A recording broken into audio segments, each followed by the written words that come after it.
লালু, কোথায় ছিল তুমি বাবু? ও লালু, এ না, দাঁড়াও। লালু বেশিরভাগ সময়ই এই এলাকাতে থাকে না। তো আমার জন্য অনেক দূরে যেয়ে খাবার দেওয়াটা একটু কষ্টকর হয়ে যায়। আমি চাই ও এখানেই থাকুক, তাহলে অন্তত আমি একবেলা দুবেলা হলেও খাবার দিতে পারবো। কালু মারা যাবার পর থেকে বাচ্চাটা একদমই কেমন হয়ে গিয়েছে, শরীরও খারাপ, মনও খারাপ।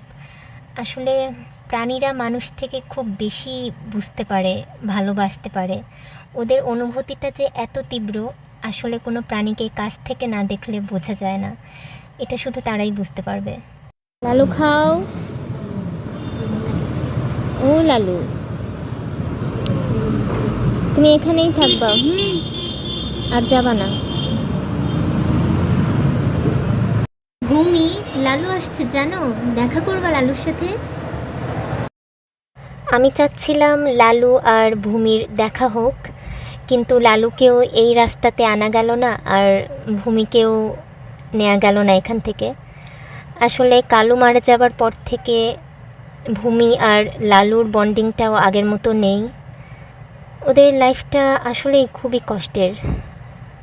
ওদের অনেক দিন দেখাও হয় না, কেমন যেন হয়ে গেল সব।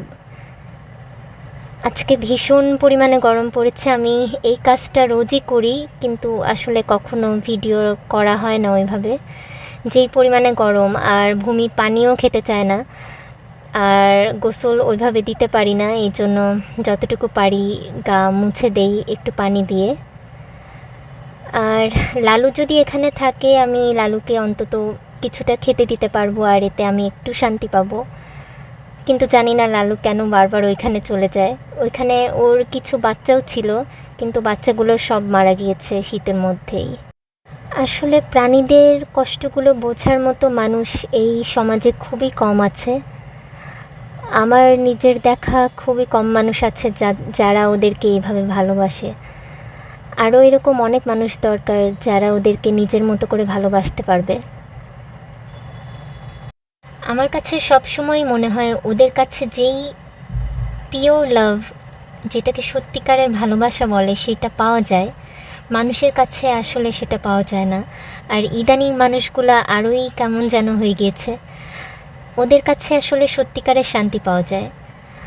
আমি প্রত্যেক দিন সকাল এভাবেই শুরু করি, যেন একটু শান্তি করে কাটাতে পারি, ওদেরকে একটু শান্তি দিতে পারি। আসলে এতেই প্রকৃত সুখ। আমার কাছে মনে হয় কেউ একজন আছেন যিনি সবসময় দেখছেন।